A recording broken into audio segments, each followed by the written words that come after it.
How's it going, everyone? Welcome to this Microsoft Excel tutorial with Eli Dugan. Today, I'll show you how to use the find and replace functions.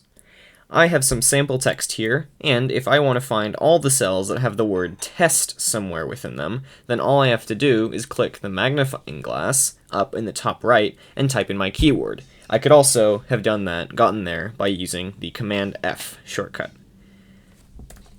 Pressing enter, as I am doing now, will cycle me through all instances of the search term within the sheet.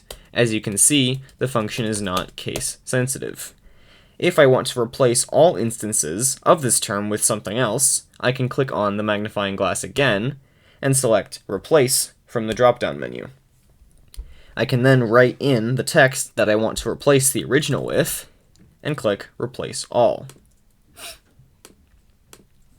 If I only want to replace text within a certain area, say this right here, I can make that selection first before following the same steps as before. Here, I am only replacing check with test inside of my selection, and other instances outside will not be affected, as you can see.